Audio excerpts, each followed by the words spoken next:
एक बार फिर से स्वागत है आपका दक्ष एजुकेशन लाइव में। और आज फिर से एक पोस्टमार्टम के नए वीडियो में हम लोग मिल रहे हैं और फिर प्रैक्टिस करेंगे हम लोग क्वेश्चन को। तो उससे पहले हम बता दें, आप लोग का 2 बैच शुरू हो रहा है 16 तारीख से और 18 तारीख से। टाइमिंग है 3 से 5 और 9 से 11। और आप जो यहाँ चेहरा देख रहे हैं वो सबके हैं। इनकम टैक्स इंस्पेक्टर है, एसएससी निकाले हुए, इंडियन रेलवे। और अगला आपकी बारी है, ठीक है। तो हम लोग अब क्वेश्चन प्रैक्टिस करने वाले हैं। पहला क्वेश्चन आपके स्क्रीन पर ये रहा। सुंग वंश की स्थापना, सुंग वंश की स्थापना 185 ईसा पूर्व में किसने की थी? हु फाउंडेड द सुंग dynasty in 185 BC? Option A की बात करें, पुष्यमित्र सुंग, कौटिल्य, अशोक और बिंदुसार। बताना है कौन होगा आंसर। तो इसका जो आंसर होगा इसका होगा पुष्यमित्र सुंग। पुष्यमित्र सुंग आप देखेंगे कि मौर्य वंश, मौर्य डायनेस्टी का जो अंतिम राजा है, लास्ट अंतिम, उसका नाम है बृहद्रथ। और ये बृहद्रथ जो है वो बौद्ध धर्म को स्वीकार कर लेता है। उसके बाद ये मारपीट करना बंद कर दिया। और लास्ट में आप देखेंगे हिंदी यूनानी, क्या नाम है? हिंदी यूनानी। हिंदी यूनानी यानी इंडो ग्रीक आक्रमण करने के लिए आ रहा होता है। पुष्यमित्र सुंग जो है वो है सेनापति। और पुष्यमित्र सुंग जो है वो जाके बोलता है किससे? बृहद्रथ से, कि आप हमें आज्ञा दे ताकि हम हिंदी यूनानी को यहां से भगा सके। ये कहता है कि नहीं, हमने बौद्ध धर्म को स्वीकार किया है, हम युद्ध नहीं करेंगे। और उसको जाके बोलो कि वो भी युद्ध नहीं करेगा। तो ये युद्ध तो छोड़ चुका है, वो तो नहीं छोड़ा ना। उसी इससे गुस्सा होकर के आप देखेंगे बृहद्रथ की हत्या कर देता है पुष्यमित्र सुंग और एक नए डायनेस्टी को बनाता है जिसका नाम है सुंग डायनेस्टी, सुंग वंश। यह है पुष्यमित्र सुंग। कौटिल्य को आप जानते ही हैं, महान आदमी। कौटिल्य जो है, इनका नाम क्या था? चाणक्य। इन्होंने अर्थशास्त्र को लिखा है, ये बात ध्यान रखना। अर्थशास्त्र, अर्थशास्त्र नाम से लगता है अर्थशास्त्र है, परंतु इसमें अर्थ के बारे में नहीं बताया गया है, ठीक है। इसमें राजनीति के बारे में बताया गया है। राजनीति, राजनीति मतलब क्या कि राजा कैसा होना चाहिए, राजा का थॉट क्या होना चाहिए, और राजा के जो जो काम है वो बता के गए हैं। कौन? कौटिल्य। उसके बाद अशोक को आप जानते ही हैं, मौर्य डायनेस्टी में बिंदुसार का बेटा अशोक। और अशोक जो है महान हुए और 261 बीसी में, आपको पता ही है, 261 बीसी कलिंग का युद्ध होता है और इसने नंदराज को हराया था। नंदराज, कलिंग के राजा हुआ करते थे नंदराज, उनको हराता है। बहुत सारे लोगों की हत्या की गई थी। और अशोक, बिंदुसार, अशोक के पिताजी, जिनको क्या कहा जाता है? अमित्रघात, अमित्रघात। तो ये सारे आपके फैक्ट है, एग्जाम के लिए बहुत इंपॉर्टेंट है। नेक्स्ट क्वेश्चन आपके स्क्रीन पर ये रहा। भारत में जीएसटी की संस्तुति किस समिति के द्वारा की गई? Which committee recommended the implementation of GST in India? आपको बताना है कौन सा कमिटी था। ये जो कमिटी है, ऑप्शन ए है केलकर समिति, रंगराजन समिति, गोस्वामी समिति, मीरा सेठ समिति। तो इसका जो आंसर हुआ केलकर समिति हो जाएगा। क्या है? केलकर समिति। अब देखेंगे केलकर समिति की सिफारिश पे 101 शुभ शुभ है, 101वां संविधान संशोधन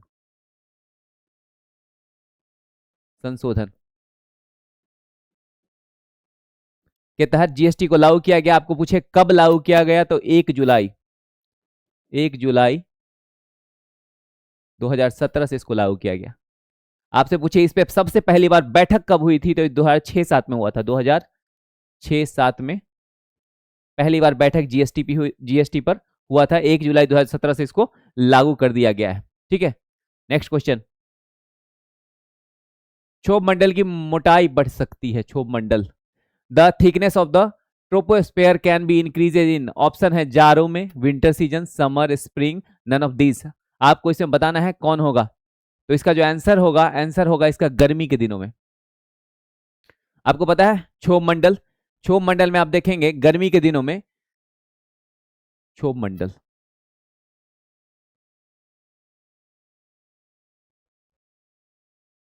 में जो मॉलिक्यूल्स होते हैं वो टेम्परेचर बढ़ने के कारण उसका फैलाव होता है, जिसके कारण क्या होता है? क्षोभ मंडल की मोटाई बढ़ जाती है। खूब पूछा आता है ये वाला सवाल, आपको ध्यान रखना है। डायरेक्ट ऑप्शन आएगा जाड़ों में, गर्मी में, बसंत में, तो ध्यान रखना है। Next question. भारत के संविधान निर्माताओं ने निम्न में से कौन सा लक्षण अमेरिका के संविधान से ग्रहण किया है? Which of the following features did the makers of the Indian constitution adopt from the US constitution? बताना है। ऑप्शन ए है न्यायिक समीक्षा, जुडिशियल रिव्यू, उसके बाद सर्वोच्च न्यायालय के न्यायाधीशों को पद से हटाने की प्रक्रिया, procedure for the removal of SC जज, यानी एससी मतलब सुप्रीम कोर्ट जजेस, उसके बाद है मौलिक अधिकार, फंडामेंटल राइट, और इनमें से सभी। तो आपको बताना है कौन सा ऑप्शन होगा। तो इसका ऑप्शन हो जाएगा डी, न्यायिक समीक्षा। जज से संबंधित जो भी आए वो अमेरिका से लिया गया है। देखो सर्वोच्च न्यायालय, हाईकोर्ट है, जज से संबंधित ये भी हो जाएगा कौन सा, अमेरिका के संविधान से। मौलिक अधिकार कई बार बता चुके हैं, मौलिक अधिकार यूएसए से लिया गया है, यूएसए। ठीक है, कौन सा लेसन है, भाग 3, एकदम रट लो। ठीक है, भाग 3 में है मौलिक अधिकार। तो ये सभी का सभी हमारा आंसर हो जाएगा। नेक्स्ट क्वेश्चन, भारतीय संविधान में कौन सा अनुच्छेद राज्य सरकार को ग्राम पंचायत के गठन का निर्देश देता है? ग्राम पंचायत, ध्यान रखना है, ग्राम पंचायत। ऑप्शन है अनुच्छेद 40, अनुच्छेद 32, अनुच्छेद 48 और अनुच्छेद 78। तो इसका ऑप्शन जो होगा वो हमारा ए हो जाएगा 40। ठीक है, अब देखेंगे 73 अमेंडमेंट 1992 के तहत 1993 से पूरे भारत में इसको लागू किया गया था। सबसे पहले अगर पूछे आपसे कि लागू कहां हुआ था, नागौर डिस्ट्रिक्ट है, नागौर, नागौर डिस्ट्रिक्ट। कब? 2 अक्टूबर 1959 को ये लागू किया जाता है। 2 अक्टूबर है गांधी जी का जन्म दिवस। उसके बाद अगर हम बात करें आंध्र प्रदेश में, आंध्र प्रदेश ये करता है 11 अक्टूबर 1959, 59। तो ये दोनों सबसे पहले पूछे तो सबसे पहले राजस्थान ने लागू किया था। दूसरा अगर आपसे पूछे तो आंध्र प्रदेश के द्वारा लागू किया गया था। कितने दिनों के बाद? आप देख रहे हैं 9 दिनों के बाद लगभग। तो ये आपको ध्यान रखना है। और आर्टिकल 32 आपको पता ही है, आर्टिकल 32 में 5 तरह के रीट जारी किए जाते हैं। 5 पूरे 5 तरीके के writ supreme court, high court जारी करता है। ठीक है, तो ये हमारा ऑप्शन ए हो जाएगा, अनुच्छेद 40।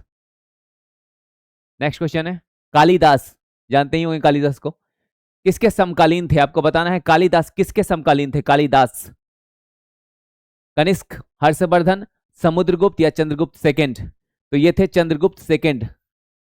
चंद्रगुप्त द्वितीय के समय कालिदास इनके समकालीन थे। समकालीन का मतलब इनके काल में थे, इनके नवरत्नों में शामिल थे। क्या? नवरत्न में, नवरत्न में शामिल थे। कौन? कालिदास। ये थे चंद्रगुप्त सेकंड। अगर हम हर्षवर्धन की बात करें तो एक सवाल खूब पूछा जाता है, हर्षवर्धन के शासनकाल में कौन भारत आया था? ठीक है, उसके बाद है समुद्रगुप्त, जिसको भारत का नेपोलियन कहा जाता है। भारत का नेपोलियन, भारत का नेपोलियन। अगर आपसे पूछ दे कि भारत का नेपोलियन बोला किसने है, तो यह है B.A. स्मिथ। B.A. स्मिथ नाम है, B.A. स्मिथ। इसने कहा है भारत की नेपोलियन। समुद्रगुप्त आज तक एक भी युद्ध नहीं हारा और इसीलिए इसको भारत का नेपोलियन भी कहा जाता है। कहा किसने? ध्यान रखना है, B.A. स्मिथ के द्वारा कहा गया है। और हर्षवर्धन के समय कौन आया था? तो हेनसांग आया था। कौन? हेनसांग। हेनसांग हर्षवर्धन के शासनकाल में आता है, हेनसांग। ठीक है, चलिए नेक्स्ट क्वेश्चन देखा जाए।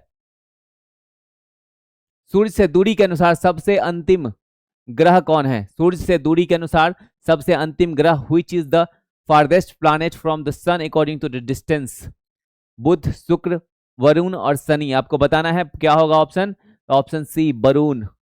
ठीक है, वरुण के चारों ओर आप देखेंगे तो मीथेन का घेरा है। मीथेन, मीथेन है ना, इसको CH4 बोला जाता है। मीथेन का बादल छाया हुआ है चारों ओर, किसके? वरुण के चारों ओर।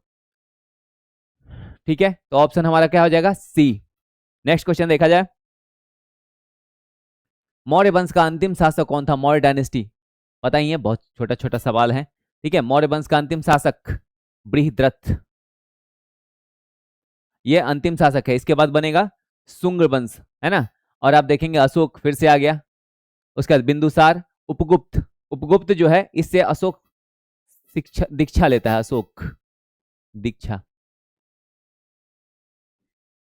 जब अशोक ने उत्पात मचाया कहां? कलिंग में, उसके बाद इसको अंदर से ये चीज बहुत बुरा लगा कि हत्या तो नहीं करना चाहिए था। उसके बाद जो है ये अपने उपगुप्त से जाकर के दीक्षा लेता है। कौन नाम, क्या नाम है? उपगुप्त, ध्यान रखना है।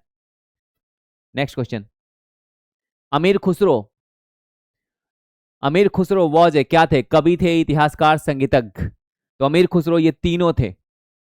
आपसे पूछे कि अमीर खुसरो किसके दरबार में रहा करते थे, तो ऐसे तो ये देखेंगे 7 राजा का दरबार देखा था, लेकिन खासकर अगर बात करें तो नाम है अलाउद्दीन खिलजी। अलाउद्दीन, अलाउद्दीन खिलजी। अलाउद्दीन के दरबार में अमीर खुसरो रहा करते थे, कवि भी थे, इतिहासकार भी और संगीतज्ञ भी थे। और देखेंगे ये अलाउद्दीन खिलजी जो है ये कहा करता था कि दुनिया की हर बनाई हुई नायाब चीज पे सिर्फ अलाउद्दीन का हक है।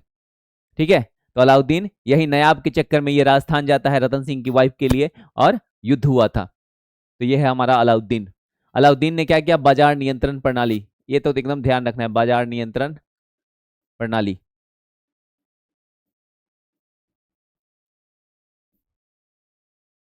बाजार नियंत्रण प्रणाली को शुरू किया था। नेक्स्ट क्वेश्चन, प्रसिद्ध विरूपाक्ष मंदिर कहां पे है? विरूपाक्ष मंदिर, यह स्टैटिक जीके का सवाल है। विरूपाक्ष मंदिर पूछा जाता है, यह है हमारा हम्पी। हम्पी पड़ता कहां है? ये कर्नाटक, कर्नाटक में पड़ता है हम्पी। ठीक है, तो विरूपाक्ष मंदिर कहां है? हम्पी में। आपको ऑप्शन में ये भी पूछ सकता है कहां है, स्टेट पूछ देगा, वो कर्नाटका आपको लगाना पड़ेगा टिक सही। ठीक है, नेक्स्ट क्वेश्चन,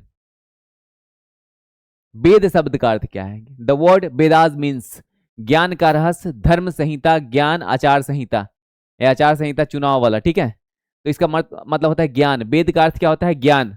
और आप देखेंगे कि वेदों की रचना ऐसा कहा जाता है कि मनुष्य के द्वारा नहीं किया गया है। ठीक है, और इसीलिए इसको कहा जाता है अपौरुषे, अपौरुषे, यानी किसी पुरुष के द्वारा नहीं कहा गया, किया गया है। उसके बाद वेद कितने हैं? वेद हमारे कितने हैं? वेद की संख्या अगर बात करें तो वेद है 4। ठीक है, वो पता ही होगा क्या क्या है। ऋग वेद है, साम वेद है, यजुर्वेद है, अथर्व वेद है। इसमें आप देखेंगे ऋग वेद में जो 10वां मंडल है और पहला मंडल है, इसकी रचना सबसे बाद में की गई है, और जो 7वां मंडल है, 7वां मंडल की रचना सबसे पहले की गई है। तो ऐसा नहीं समझना है कि 1 2 3 है, यानी 1 पहले बना होगा, 2 पहले बना होगा। सवाल ये भी पूछा जाता है कि सबसे पहले किसकी रचना हुई, तो 7वें मंडल की रचना हुई। और इसी में आप देखेंगे पुरुष सूक्त, 10वां मंडल, ये पुरुष सूक्त, सूक्त में वर्ण व्यवस्था की जानकारी मिलती है। क्या मिलता है? वर्ण व्यवस्था, वर्ण व्यवस्था। वर्ण व्यवस्था का मतलब क्या? कि यहाँ पे जाति व्यवस्था नहीं है कि ब्राह्मण का जो बेटा होगा वो ब्राह्मण ही होगा, ये जाति व्यवस्था है। जबकि वर्ण व्यवस्था में क्या था कि काम के आधार पर यह डिसाइड किया गया था कि आपका मतलब काम के आधार पर डिसाइड ये किया गया कि आपका जाति क्या होगा। जबकि जाति व्यवस्था जब आया तो अगर ब्राह्मण का बेटा अगर सपोज वो नौकरी कर रहा है तो भी वो क्या ब्राह्मण ही कहलाएगा। जबकि अब वर्ण व्यवस्था में बात करेंगे तो वर्ण व्यवस्था में कोई ब्राह्मण कोई शिक्षा दे रहा है तो क्या हो जाएगा? ब्राह्मण। ठीक है, हो सकता है वो नौकरी कर रहा होगा तो उसको शूद्र माना जाएगा। जो लोग व्यवसाय करते थे उनको क्या कहा जाता था? वैश्य कहा जाता था। और जो लोग युद्ध करते थे उनको क्षत्रिय कहा जाता था। और हो सकता था कि एक ब्राह्मण का बेटा क्षत्रिय हो सकता है। ये था वर्ण व्यवस्था। जबकि उत्तर वैदिक काल में हम देखेंगे तो क्या आ गया था? जाति व्यवस्था आ गया था, जाति, उत्तर वैदिक काल में। ठीक है, आप देखेंगे उत्तर वैदिक काल में लोहा का आविष्कार हो गया, लोहा को खोज निकाला लोगों ने। जब लोहा हाथ में आ गया तो क्या करें? तो उसका तलवार बना दिया। और जब हाथ में तलवार होगा तो क्या करेंगे? लोग युद्ध करेंगे। और जब युद्ध करेंगे तो क्या होगा? लोग राजा बनेंगे। और आप देखेंगे कि 16 महाजनपद बनता है, जिसमें से एक अपना था मगध।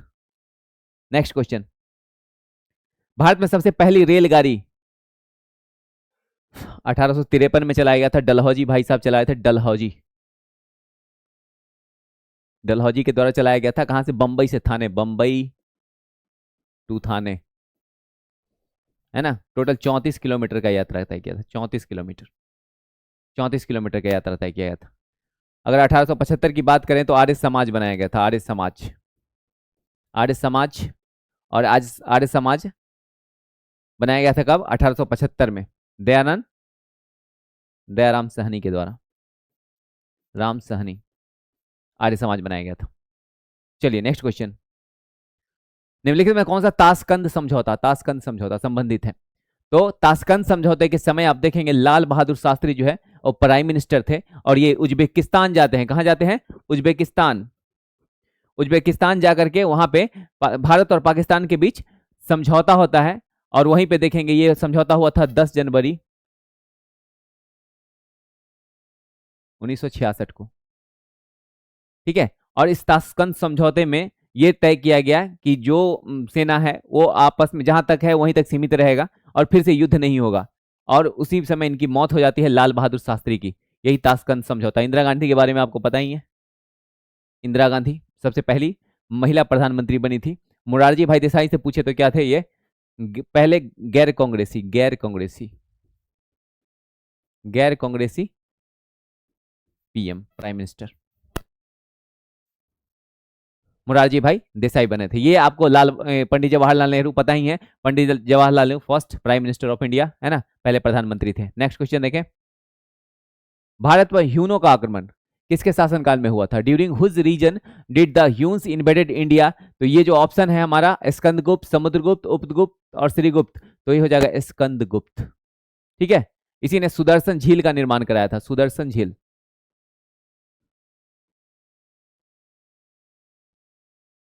उसके बाद आप देखेंगे समुद्रगुप्त, इसको भारत का नेपोलियन कहा जाता है। उपगुप्त से दीक्षा लिया था श्रीगुप्त, ये गुप्त डायनेस्टी को बनाया था, गुप्त वंश के संस्थापक। गुप्त वंश के संस्थापक श्रीगुप्त थे। चलिए नेक्स्ट क्वेश्चन देखा जाए। तराइन का द्वितीय युद्ध, तराइन पता ही है आपको, तराइन का द्वितीय युद्ध। तराइन का द्वितीय युद्ध कब हुआ था? पहला जो हुआ था फर्स्ट, प्रथम युद्ध ये हुआ था, प्रथम ये था। और द्वितीय की बात करें तो 1192 में हुआ था। इससे पहले बात करें कि जो मोहम्मद गौरी था, गौरी जब आक्रमण किया था तो प्रथम जो युद्ध था उसमें बुरी तरीके से हार जाता है गौरी। और गौरी जमीन पर लेटा हुआ, हाथ में तलवार किसके? पृथ्वीराज चौहान के। फिर भी पृथ्वीराज चौहान उसको मारता नहीं है। क्यों? क्योंकि वो निहत्था था, राजपूत था, है ना, अपने अपने उसूल थे, अपने उसूल के खिलाफ नहीं जाना चाहता था और गौरी बच के निकल गया। उसके बाद आप देखेंगे 1192 का जो तराइन का द्वितीय युद्ध में है उसमें इसका दोस्त ही जो है इसके साथ विश्वासघात करता है। और उसके बाद 1192 में जो युद्ध हुआ उसमें इनकी मौत हो जाती है। कौन? पृथ्वीराज चौहान की। तो हमारा 1192 आंसर हो जाएगा। नेक्स्ट क्वेश्चन है ग्लोबल वार्मिंग किस गैस से होता है? Which gas causes global warming? तो ये हमारा ऑप्शन है O2 यानी ऑक्सीजन, कार्बन डाइऑक्साइड, तो कार्बन डाइऑक्साइड हो जाएगा, CO2। कार्बन डाइऑक्साइड की मात्रा अगर इन्वायरमेंट में बढ़ने लगे तो क्या हो जाएगा? टेम्परेचर बढ़ने लगता है, that is called global warming. तो CO2 हमारा जिम्मेदार है इसके लिए। CO2 आप देखेंगे दिन प्रतिदिन बढ़ता जा रहा है, ऑक्सीजन की कमी हो रही है, पेड़ पौधे काटे जा रहे हैं, है ना, जिसके कारण CO2 की मात्रा बढ़ रही है। ज्यादा हो जाएगा तो फिर हम लोग का जीना मुश्किल हो जाए ग्लोबल वार्मिंग के कारण। तो यह है CO2, कार्बन डाइऑक्साइड। नेक्स्ट है एस्कॉर्बिक अम्ल। एस्कॉर्बिक अम्ल किस विटामिन का नाम है? Ascorbic acid is the name of which vitamin? तो vitamin A, B, C, D आपको बताना है कौन सा विटामिन होगा। तो इसका आंसर जो है विटामिन C हो जाएगा, विटामिन C। अगर विटामिन A की बात करें इसको बोला था रेटिनॉल, रेटिनॉल। और इसी कमी से हो जाता है रतौंधी। ठीक है। अगर विटामिन बी की बात करें तो विटामिन बी स्पेशल कोई नाम नहीं है, इसको बी कॉम्प्लेक्स के नाम से जाना जाता है, बी कॉम्प्लेक्स, कॉम्प्लेक्स, है ना। और इसमें आप देखेंगे विटामिन B1 जो है, B1 जिसका नाम है थाइमीन, थाइमीन। और इसी के कमी से होता है क्या? Berry berry.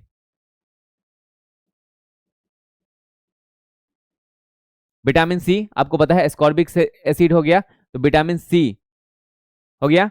उसके बाद विटामिन डी की बात करें तो इसको बोलते हैं कैल्सीफेरॉल, कैल्सीफेरॉल, कैल्सीफेरॉल। इसकी कमी से आप बात करें तो यह होता है रिकेट्स, रिकेट्स हड्डी का बीमारी है और इसमें हड्डी कमजोर होने लगता है, खासकर बच्चों में देखा जाता है, ये हड्डी कमजोर हो जाता है, बीमार पड़ जाता है लोग। तो ये हमारा हो गया 4। नेक्स्ट हो गया जल की छोटी बूंदे द्वारा प्रकाश से इंद्रधनुष बनता है। इंद्रधनुष आप लोग भी देखे होंगे, आकाश में बनता है, बारिश होता है तो, है ना। तो वो जो इंद्रधनुष बनता है किसके कारण होता है? तो आपका ऑप्शन है पहला रिफ्रैक्शन, उसका है टोटल इंटरनल रिफ्लेक्शन, स्कैटरिंग यानी प्रकीर्णन, और है अपवर्तन एवं पूर्ण आंतरिक परावर्तन, refraction and total internal reflection. तो ऑप्शन हो जाएगा हमारा डी। अपवर्तन और पूर्ण आंतरिक परावर्तन के कारण इंद्रधनुष बनता है। इंद्रधनुष में कितने रंग होते हैं? 7 रंग होते हैं, है ना। आप देखते हैं ऐसे भी टोटल कितने व्हाइट लाइट जो होते हैं, श्वेत प्रकाश, व्हाइट लाइट, इसमें 7 रंग होते हैं, जिसको बेनिया पिनाला कहा जाता है हिंदी में। तो ये सारे फैक्ट हैं आपके। अच्छा, सवाल ये भी पूछा जाता है कि ये जो वर्षा का बूंद है गोल किसके कारण होता है? तो होता है पृष्ठ तनाव, सरफेस टेंशन के कारण। नेक्स्ट, भारतीय संविधान में सार्वजनिक वयस्क मताधिकार की व्यवस्था किस अनुच्छेद में उल्लेखित है? तो इसका जो ऑप्शन होगा वो हो जाएगा 326। सार्वजनिक वयस्क मताधिकारी, इसका मतलब ये हुआ कि अगर आपकी उम्र 18 वर्ष से ज्यादा है तो आप वोट डालने के अधिकार हो आपके पास है, वोट डाल सकते हैं। आप देखेंगे सबसे पहले जो था वो वोट डालने का अधिकार, अगर मूल संविधान में बात करें, मूल संविधान में बात करें तो वोट डालने का अधिकार कितना साल था? 21 वर्ष। लेकिन 61वां अमेंडमेंट, 61वां संविधान संशोधन के तहत 1979 के तहत इसको 21 वर्ष से 18 वर्ष किया गया। अभी वर्तमान में अगर बात करें तो 18 वर्ष आपकी अगर उम्र है तो आप वोट डाल सकते हैं। तो ये हो गया। अगर 324 की बात करें तो चुनाव आयोग का इसमें गठन किया गया है, आपको पता ही है, चुनाव आयोग। ठीक है, नेक्स्ट क्वेश्चन